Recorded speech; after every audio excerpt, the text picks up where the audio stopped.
Welcome everyone to our first spring session on ITINs, Open Doors. How do I get one? Thank you for attending our first session, especially on Valentine's Day. Feel free to introduce yourself in the chat, your name, your institution, and introduce yourself in the chat there. Francine, if you could go to the next slide. A few things I want to briefly mention before we begin is we have a brand new ITIN website for our scholars, our alumni, as well as our partner colleges that have some great handouts and resources that you can use and reference. If you go to the TheDream.Us /ITIN website, you will find these documents and more.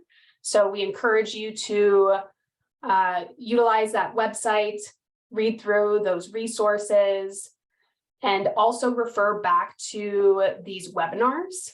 I will mention that these webinars are being recorded, and you will be able to find the recording of this webinar on our YouTube playlist, which you can also find on our ITIN website.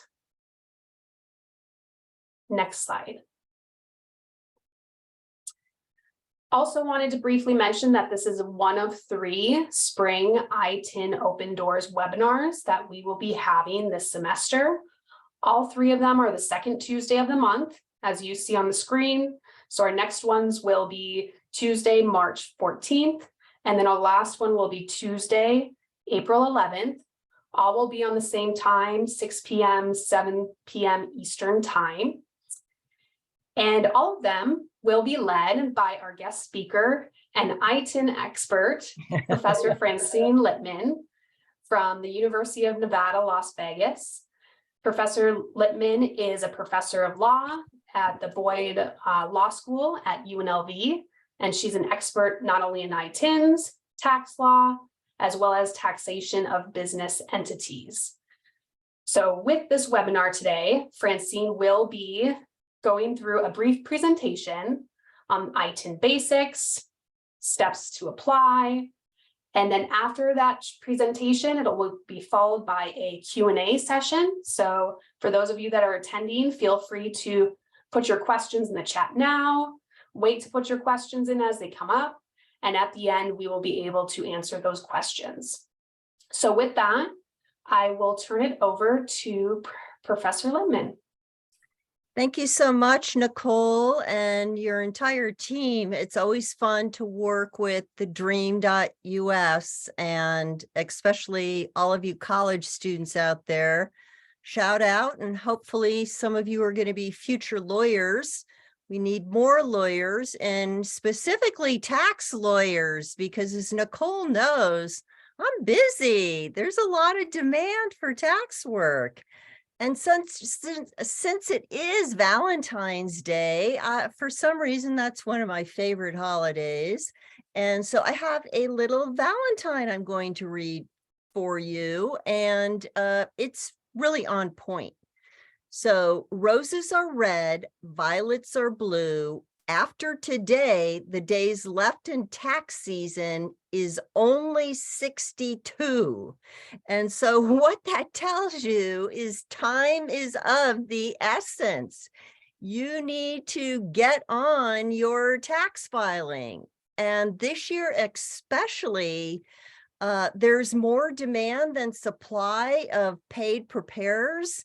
But the good news is there are lots of free resources. So I would not expect that a college student like most of you are going to need a paid preparer, because I want you to use the free resources and roll up your sleeves and learn how to comply. And most importantly, of course, don't procrastinate. So in order to do any type of tax filing, you need a taxpayer identification number. Now, for most folks, that is a Social Security number. But if you are not able to obtain a Social Security number, the IRS, US Treasury, has specifically provided a unique number that looks a lot like a Social Security number. It's 9 digits. It has the dashes in the same spots that a Social Security number has, but they always start with a 9. So you can, as soon as you see a number, you can see if it's an ITIN. It starts with a 9. These ITINs were created after 1996 when Congress was creating more scrutiny on issuing Social Security numbers. ITINs are issued currently on letters, not cards. However, maybe your parents or even grandparents, when they got their ITIN, perhaps they got it on a card. So when they were first issued, they were issued on cards, but now for many years it's been in a letter. What's also interesting, perhaps again, some of your grandparents, when they first started tax filing, even if they were not authorized to be in the United States, prior to 1996, Congress was issuing Social Security numbers. So I work with some senior citizens who are unauthorized, and they have Social Security numbers. They're not valid for work, but they don't start with 9, and those are the numbers they use to file. By the way, if you are a dreamer, then you are authorized to work and you get a Social Security number.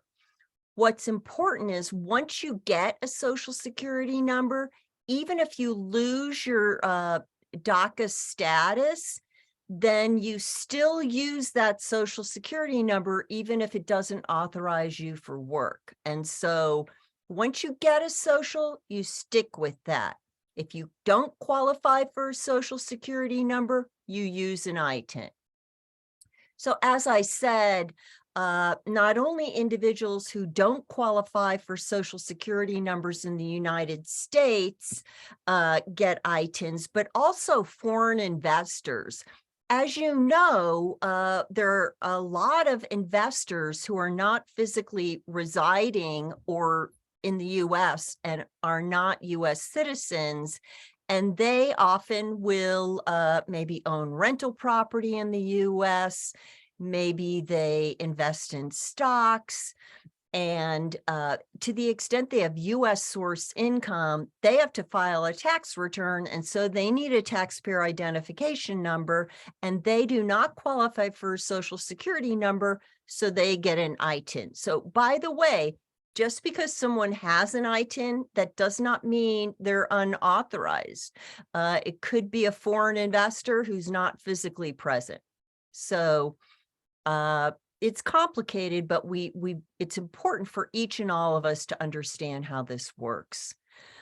So as I said, foreign investors in US businesses, and to the extent that you are unauthorized, you use a ITIN, and let's suppose US citizens with children who are not authorized, they would use ITINs to claim them as dependents. And so one size doesn't fit all. ITINs are used for a myriad of different purposes. As you know, we are really a numbers-based society to identify ourselves. What the IRS will say, and the US Treasury says again and again, that an ITIN does not authorize someone for work. And so that's clear, it doesn't authorize for work. And it, from the IRS's perspective, it is to be used for tax filing. However, a number of other businesses use that number for other purposes. And so sometimes getting a driver's license, you will provide your ITIN.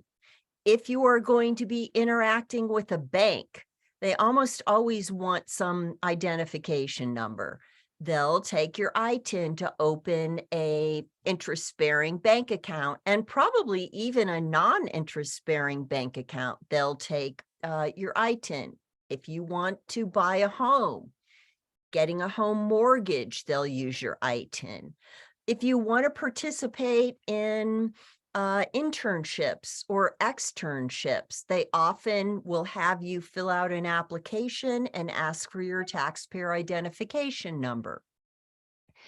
In addition, if you are an independent contractor, you're starting your own business, in order to get a employer identification number, so that's tax people love acronyms. So that is an EIN, employer identification number. In order to get one of those for a business, you need to have a taxpayer identification number first to get the business number, and that would be an ITIN.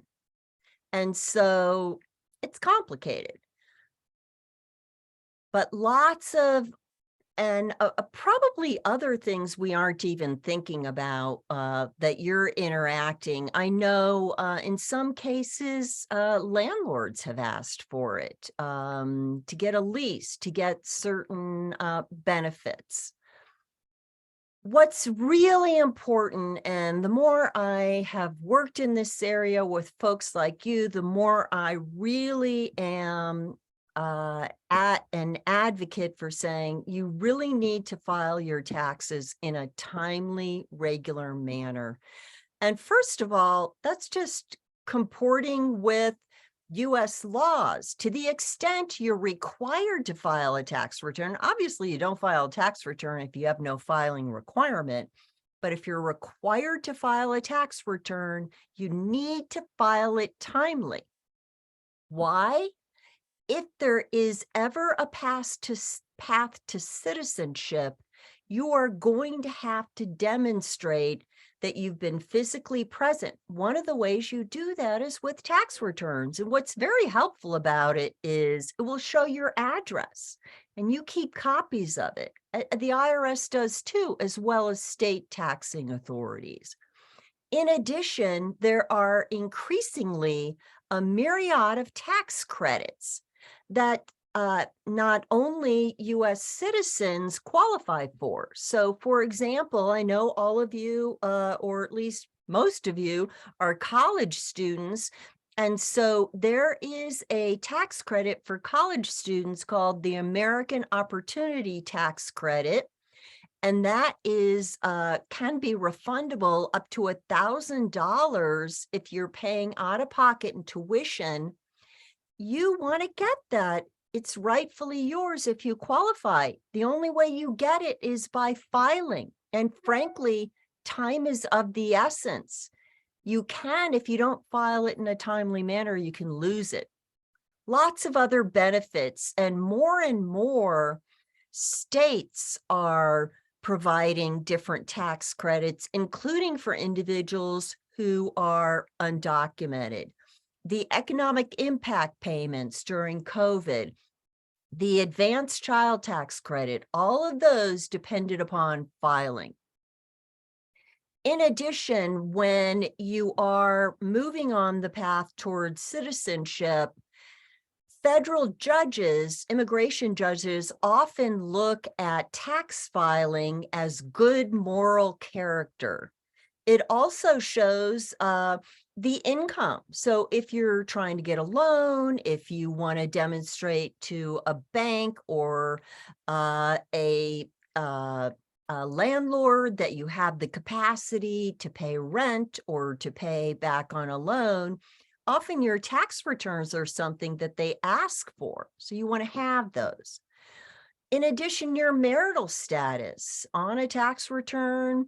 If you're married, you check the married box. If you're not married, you don't check the married box. And so all of this tells your story, and being engaged with this is really important. You might already have an ITIN, you don't even know it. Hopefully you know.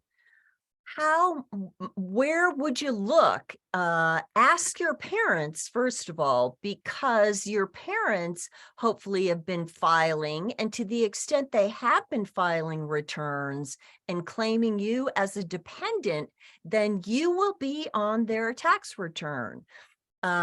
Nicole and her team have put together great resources for you to access, and now there's even an ITIN webpage, and that will help you work through this. But basically, you look to the face of the tax return. When I say face of the tax return, it's page 1, and it's up toward the top where it will say dependents, and you should recognize your name if they claimed you.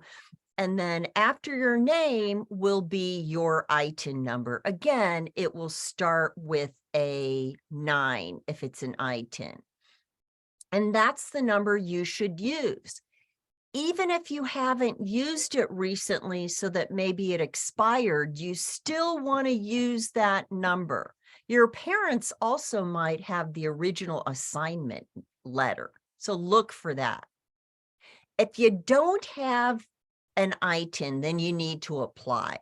The application process on its face is actually pretty easy.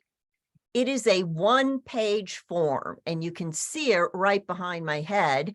And it's, as you could see, the bottom is the signature.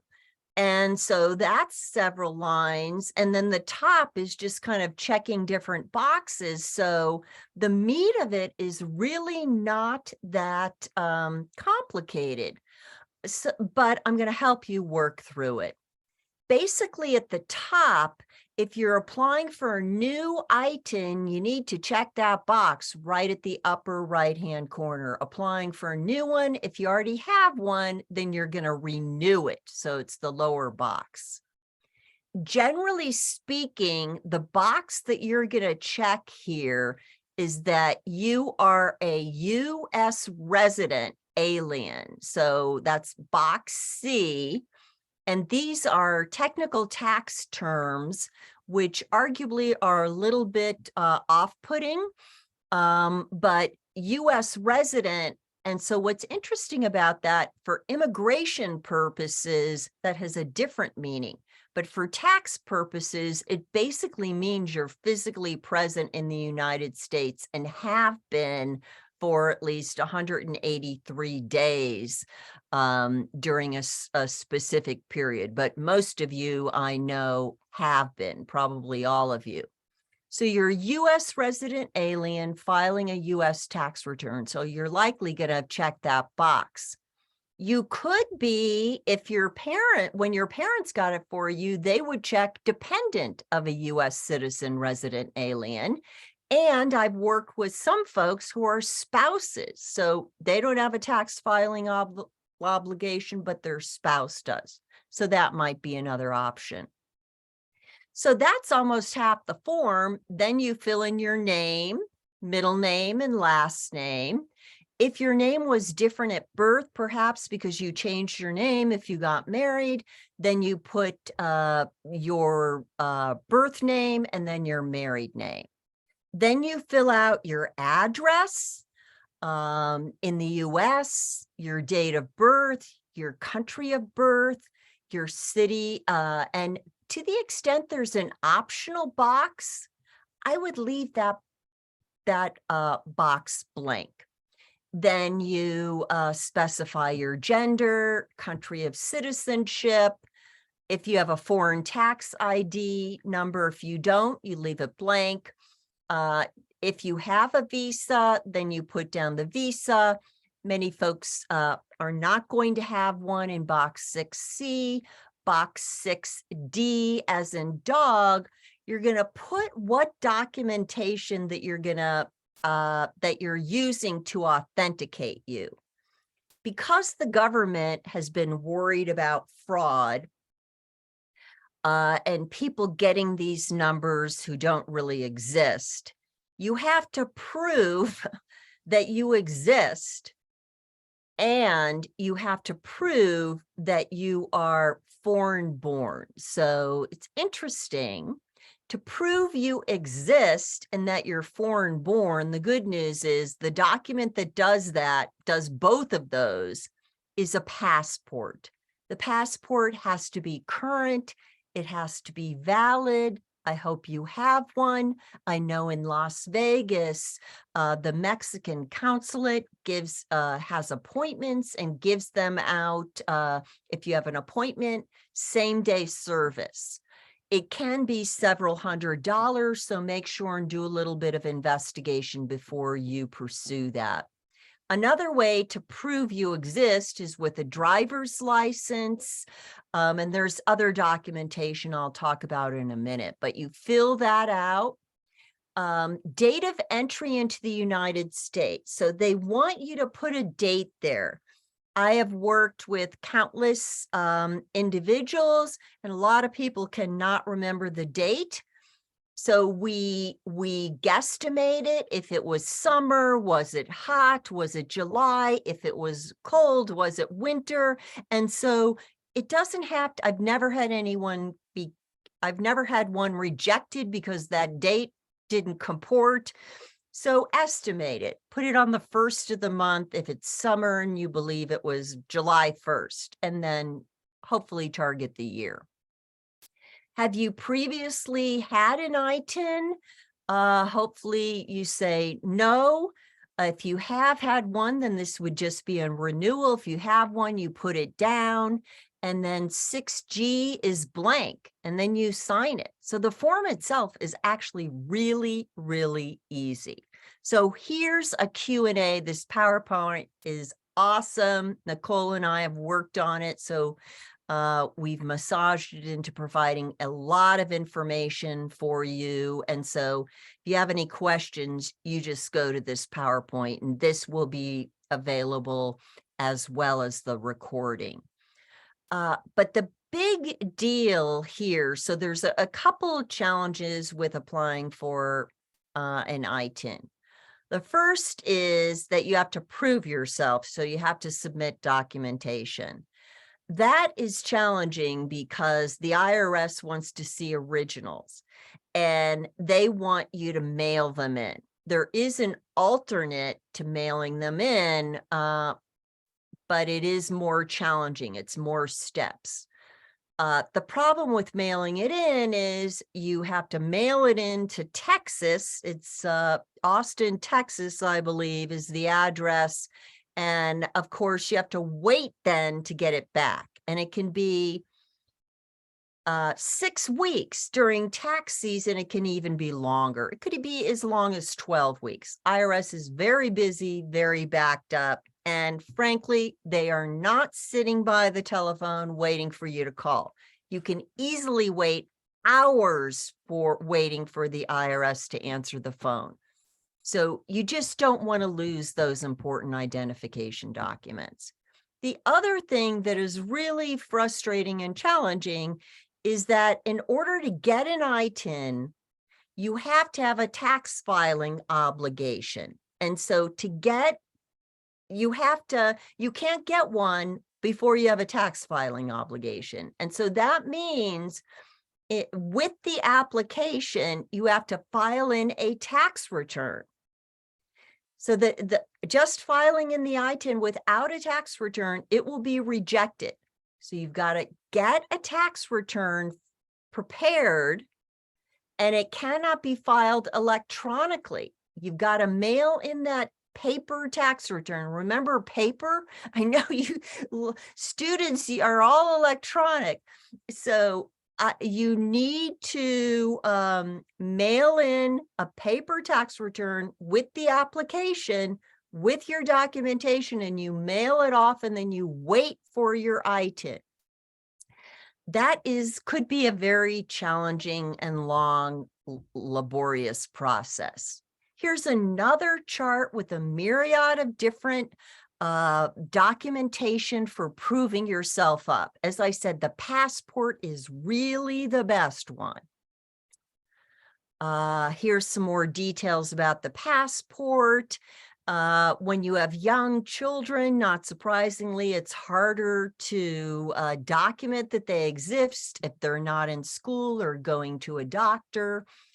So here's a really great opportunity for streamlining this process. And that is, you find someone who is a certifying acceptance agent, and the acronym is a CAA. There's a link on the IRS website that has lists of them in certain geographic areas, and what you do is you put in your zip code. What a CAA can do is they can look at your documents. They've been, and I happen to be one, we're trained in identifying fraudulent documents. So we can look at you, we can look at the document, and we can sign off that you exist, that the document is authentic, and that it empowers you to be who you are. And not only it identifies you, but it also authenticates that you're foreign born. So if you get a CAA to sign off on it, then you do not have to mail in your original documents. So that is just peace of mind. CAAs often charge. Another thing that I'm hearing on the tax front streets is that a lot of the people listed as CAAs, when you call to try to make an appointment, some of them will say they're not doing it anymore. And so you've got to do some due diligence before you make an appointment with a CAA. In addition, some IRS offices, which are called taxpayer assistance centers, they're again throughout the country. Here's a link that will allow you to put in your zip code and then find these taxpayer assistance centers. They will authenticate your documents, and they'll actually, in some cases, actually send it off to Texas through their inner office communication system. But in any case, my understanding is that, especially during tax season, it's hard to get an appointment too far in advance, and many times they're booked far in advance. But early bird catches the worm. You might as well try to get an appointment if one is in your area. Let's see, here's more links to find CAAs. Another opportunity is volunteer income tax assistance programs. So VITA programs, volunteer income tax, that's another acronym, volunteer income tax assistance. And these are programs, they're also offered across the country for free. They will prepare your tax return. They will electronically file your tax return as well if you already have an ITIN or a Social Security number. So the good news about these VITA sites is they're all over the place, and they will do tax returns. Often they'll make appointments and they do tax returns. I was looking at the cutoff. It's as high as $70,000. And so they cover a broad range of individuals and offer free services. So check that out as well. Not only for you, but for your colleagues and parents, make sure everybody's compliant. So you fill out the W-7, you get your documents authenticated by a CAA or through a taxpayer assistance center. Hopefully you have a VITA program nearby. They prepare your tax return. You take the tax return, the W-7, the authentication documentation. It all gets mailed off to Austin, Texas. The IRS looks at it after they've gone through their enormous stack of mail, and eventually they will mail you a letter that has your ITIN number on it. Here's more links. And one thing I didn't mention is online, the IRS right now, and I've used it already a couple times this tax season, you can do your taxes for free from the IRS website. And they're very user-friendly programs. They are TurboTax, Intuit, TaxSlayer, all of the different for-profit businesses partner with the IRS and offer these programs for free. Now, one thing about these programs, since you don't have your taxpayer identification number, if you don't, then you can't electronically file. You could try to prepare it and then print it out. One issue I have seen is they don't often have free state tax compliance. So if you're in a state that has a tax filing obligation, you might have to pay for that. Or again, go to a VITA program. They can do your state and federal returns for free. If you do use a paid preparer, let's just say your situation is more complicated, you're in a remote location, you, for some reason, you want to use a paid preparer, make sure you use someone who has integrity. Do not shop for your tax refund. That's not a concept that is true, that it just doesn't exist. You don't, it's not, you get more here versus here. It's one size fits all. Your tax refund is what it is, or you could owe to the federal government. If you use a paid preparer, make sure the IRS has another link that has referrals for individuals. If there's not someone on that list in your area, make sure you get good referrals, get a copy, make sure they sign the return, review the return to make sure it makes sense to you. And another thing that you can do once you get your taxpayer identification number is go online to the IRS website and open your own account. You cannot file from that account, but what you can see are your tax transcripts. Your tax transcripts are all the numbers on your prior tax returns. Again, that's very handy as you work toward a path to becoming a citizen. Now, here are all the wonderful materials that are out there, and you have lots and lots of resources here. I am a resource. Some of you out there have sent me an email. I respond to all my emails. So if I didn't respond to you, maybe it went into a spam folder. So send me another email. I'm happy to do my best to answer your questions. And I do have tax colleagues across the country. If you have a particular problem or issue, I might be able to introduce you to someone. One other comment I'd like to make, Nicole, before we start taking questions, and that is, let's suppose you do have a tax situation. Maybe you have an ITIN and you filed, and the IRS has been sending you notices that you owe them money.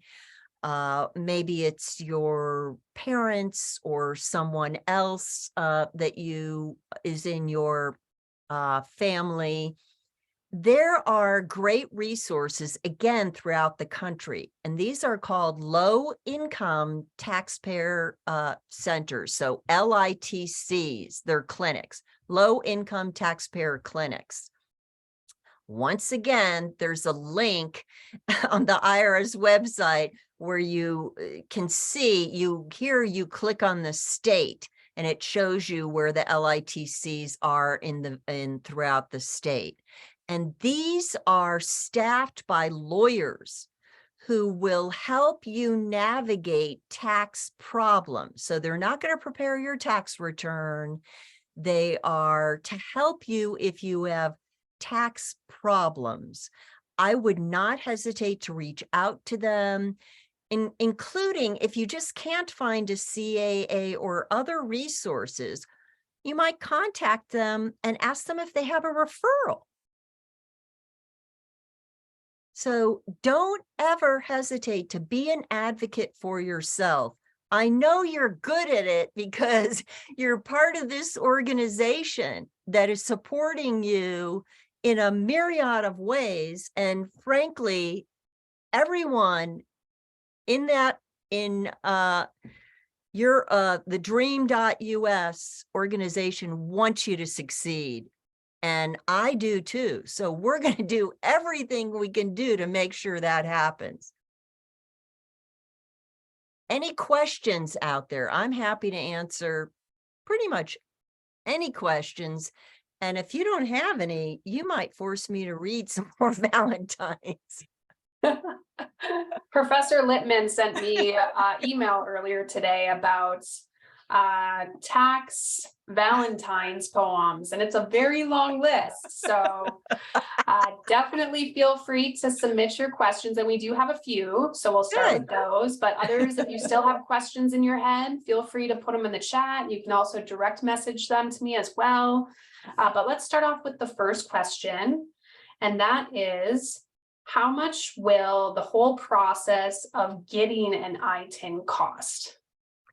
That's a great question. And in a perfect world, I would hope it would be free. However, I would say that the one place where it might cost is using a certifying acceptance agent to authenticate your documents. I think that if to the extent you have the resources, I think that's worth an investment because then you can keep your documents. That could cost anywhere. And again, it's across the country. So different states, different areas have different costs, but I have heard as high as $350 per ITIN application. And at one time, maybe $100. So make sure you call and get good information first and tell them you're a college student. But the volunteer income tax assistance is free. That should not cost you anything. Those are readily available, especially in college towns where you folks are. The federal government doesn't charge you anything for the application process. So it's just using a CAA to authenticate your documents. And for example, I do it for free. So there are some people who do it on a pro bono basis. Unfortunately, not enough of us. Thank you, Professor Lipman. I also wanted to mention too, as Professor Lipman mentioned, is calling up some of these businesses and inquiring about the cost. We have listed out some of those questions in our ITIN application guide.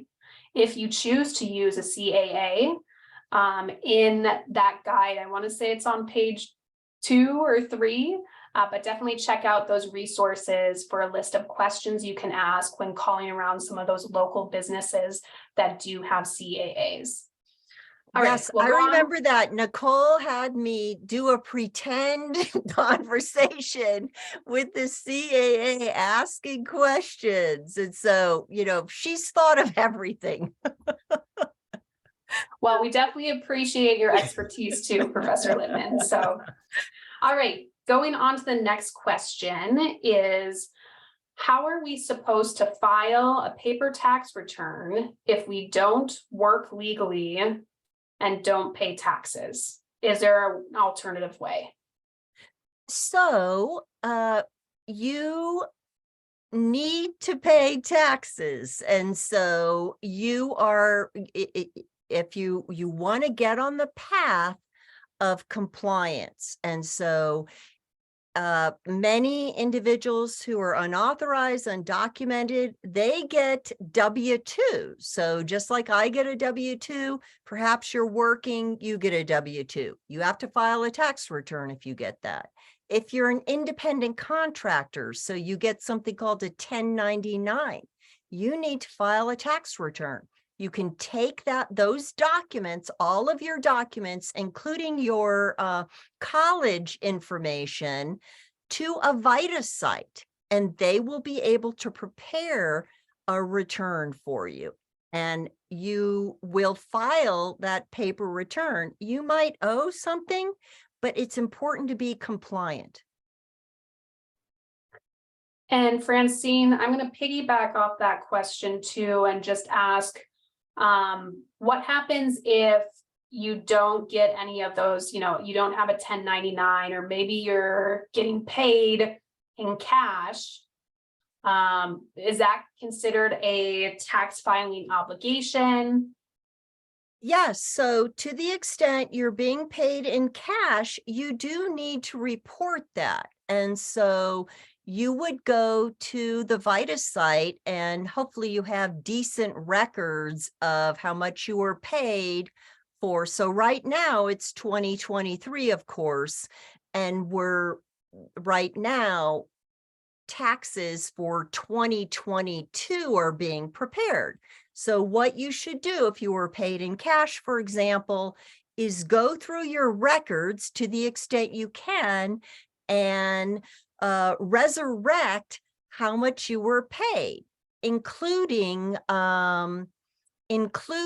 expenses. So for example, if you were babysitting, and you received cash, and then you had some expenses like driving or other tools for a babysitter, supplies, those can be deducted. So if you have any income, you need to report it and file a tax return. All right, thank you for answering that question. The next question is, how do you renew an ITIN? Let's say you found out you had an ITIN, but it expired after 3 years' time of not using it. How do you go about renewing an ITIN, and is there a cost to renewing an ITIN? Good news, federal government doesn't charge you anything to apply or renew. But in order to renew an ITIN, you are going to have to, again, authenticate yourself, re-authenticate yourself, and file a tax return, because the likely reason your ITIN expired is because you haven't used it in the last 3 years. So get your tax return prepared for 2022, fill out the W-7, find a CAA who can authenticate your documents, and you do it the same way as the application, only you check a different box at the top. You check the renewal box. Good to know. Also, I will mention, if you see on your screen, that how to determine if you already have an ITIN, at the very bottom of that one pager is a link to learning more about if you have an ITIN that is expired. You can click on that link to learn more about how to renew it. Renew. Thank you. I couldn't think of the word there.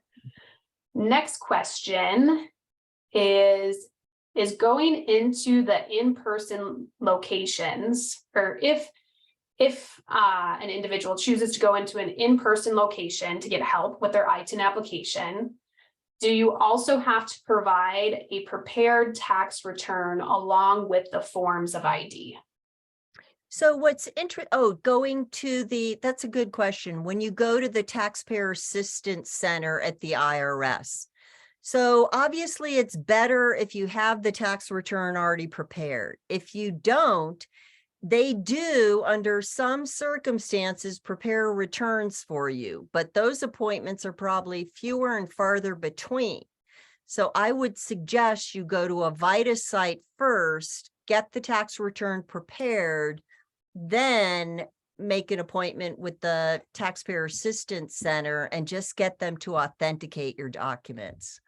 I think it would be a pretty uphill battle to get a Taxpayer Assistance Center appointment where they're going to prepare your return, authenticate your documents, help you prepare the W-7, make it easy for them because there are few appointments. Next question is, when should ITINs be renewed? So an ITIN, if it is used, ITINs expire if you do not use them for 3 consecutive years on a tax return.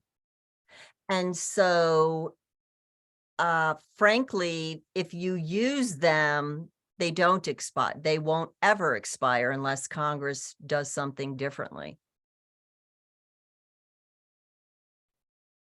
Thank you. Next question. So if I have a driver's license as proof of identity and do not want to submit the original, do I have to get it certified by a CAA? And if I don't, do I have to mail the original? Yes, so any of these documents, if you don't get a certifying acceptance agent to authenticate them, you have to mail in the original. And I just would not suggest that. If you only have a driver's license, then you also need a birth certificate to prove that you're foreign born. So the driver's license will prove you exist because it's a picture ID and that you had to physically be present to get it. But that doesn't prove you're foreign born, unlike a passport. So with a driver's license, you also need a birth certificate. So then you'd have to mail in your birth certificate original and your driver's license, and that's a lot to mail in. Next question. Can a taxpayer, even with only an ITIN number, benefit from any tax credit, such as the American tax credit? Yes, the American Opportunity Tax Credit, that's a mouthful, right? You do not need a Social Security number. You just need to be a college student, more than at least part-time, and you have to be out of pocket tuition and fees. And so many of you qualify for that to the extent you don't have a full ride tuition and books scholarship. Thank you. These are some great questions coming in. The next one I see is, what if you are not working and you're just a college student? Do I have to start filing taxes? And if yes, what will be my steps? Great question. Again, to the extent you are out of pocket for the first 4 years of college, so the federal government doesn't want to subsidize you for more than the first 4 years of undergrad. But during the first 4 years of undergrad, and when I say out of pocket, what I mean is you're not getting a scholarship and you are actually have to pay for some tuition and or required books. That you could be paying it with loans. I know a lot of you don't qualify for loans, but if it doesn't have to be, your money, but if it's a scholarship, then it's not treated as you paying it. So even a college student with no income qualifies for the American Opportunity Tax Credit. You can file for it. And the first step, I would find online at the IRS website, the closest volunteer income tax assistance site. right after. You could do it now while we're talking, but listen to us and then do it afterwards. Then you could put your zip code and find the closest VITA site. They often have their phone number. Call them, make an appointment. Yes, great advice, Professor Lipman. I'm going to do another plug on the ITIN application guide on our ITIN website. The very last page will list free or low-cost resources and how you can find a local one where you live. And again, in our ITIN application guide. Next question. What is the process someone should take in the case where they haven't done their taxes in a few years? So that, is not that unusual. It's good to start. And so the way to start is let's get 2022 done, right? That information is the most current. And then you could work with a VITA site. Right now, they're very busy because it's tax season. Many of them don't do prior year returns now, but I know in Las Vegas, they will do prior year returns outside of tax season. So get 2022 done. And then when you're getting it done through a VITA site, ask them if they do prior year returns. And if they don't, if they have any suggestion for you.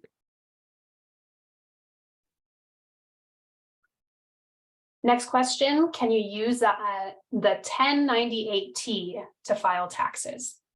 So the 1098-T is the information about your tuition, and that shows your scholarships and how much was paid in tuition. So that is the document that you would take to a VITA site to get the American Opportunity Tax Credit if you qualify. So one tip on going to a VITA site, bring everything. You don't go through your papers and say, oh, I need this, I don't need. Bring everything, and so you don't have to go back home and get papers. If you think it might be relevant, bring it, but definitely bring your 1098-T. Next question, do ITINs only help to apply to paid internships and not actual jobs? So that is a good question, because an ITIN does not authorize work. And so when you are hired, your employer needs to look at your documentation to see if you are authorized to work. The ITIN does not authorize you to work.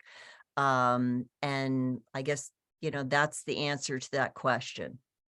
Yeah, and I'll follow up on that too, Professor Lipman, is that Thank an you. ITIN does not authorize you to work in traditional employment-based opportunities. However, you can use an ITIN to apply and get paid for internships or fellowships that are open to ITIN holders. You can also use an ITIN in non-employment based opportunities like doing independent contract work, being a freelancer, and starting your own business. So an ITIN can be a powerful tool for undocumented students and undocumented immigrants as a way to earn money for themselves and their family. Well said. Next question. What if I get paid through stipends? I was getting paid through volunteering and getting paid through stipends. So that's a really common question, and it's not. So the question is, are those stipends scholarships or are they actually compensation? And it's often not clear on the face of it. And especially for college students. For college students, I would, in most cases, say that it is a scholarship. However, you can, if you have scholarships that exceed your tuition, and your required books and equipment, anything above that does have to be picked up in income. And so that would be a reason to file a tax return. And so if you have stipends that exceed your tuition and your required books, then you likely have a tax obligation. A few more questions. Sure. Can I use my social security number that is valid for work only to legally work in the US if my employment authorization document has expired? I am waiting for my renewed EAD card in the mail. And I can take that question. Sure. Unfortunately, you, because your EAD card has expired, you aren't allowed to work in the US until you get your EAD card renewed. Next question. But Does I would use that number to file a return. So let's say, because we file for a whole year, so it could have expired in the middle of the year. But even if you have a social security number that is not authorized for work, that's the number you use to file your tax returns. Correct. Yeah. And I also will emphasize as well, for anyone on the call who does have a social security number, again, if you have one, you don't need an ITIN because you can use your social security number to file and pay taxes. And in fact, you shouldn't. That's one of the questions. If you qualify for a social security number, you do not qualify for an ITIN. They're mutually exclusive. Correct.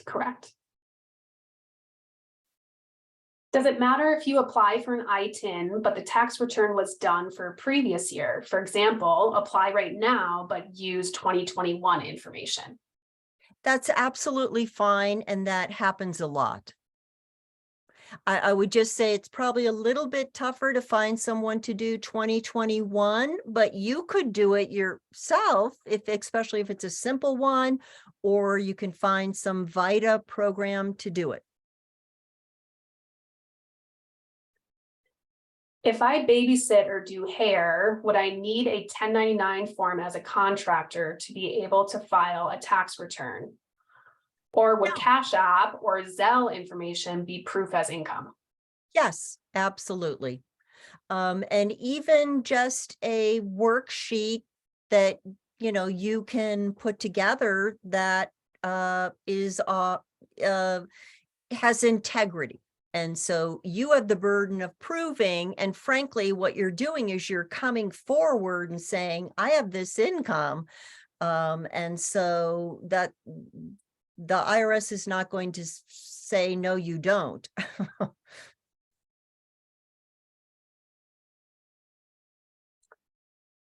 A few more questions trickled in. I'm So happy to one answer was as many as you have. Yeah, so one of the next questions was previously asked in our Facebook group. Has anyone had any experience getting their credit report having an ITIN? My understanding is that credit agencies do use the ITIN. Some of them will say they don't, but generally speaking, my understanding is they do. And that makes some sense because there's no other number, right? And they're gathering information. And so my sense is they do.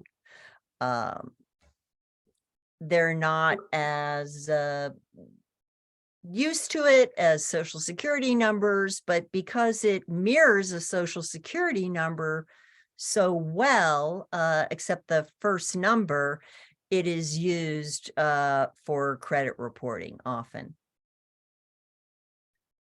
All right, two more questions. I know that we're coming to the close of our hour. Can you file previous years with 1098-T?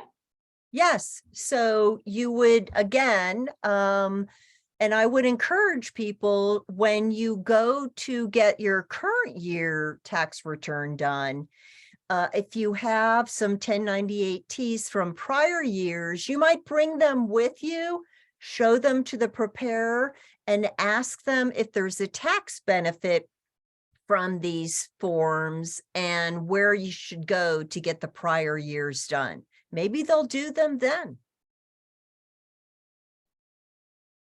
And then a follow-up question, I believe, from a previous one is, if I file for 2021 taxes now, will I owe late fees? No. So if you owe, the good news is, if you have a refund, and most people who are W-2 wage earners, the way the federal withholding is, it's a tax refund. And so if you have a tax refund, there's no late fees or penalties. But if you owe money, there is interest and potentially penalties, but it continues to accrue. So you want to file as soon as you can and pay it, because it's not going to go away.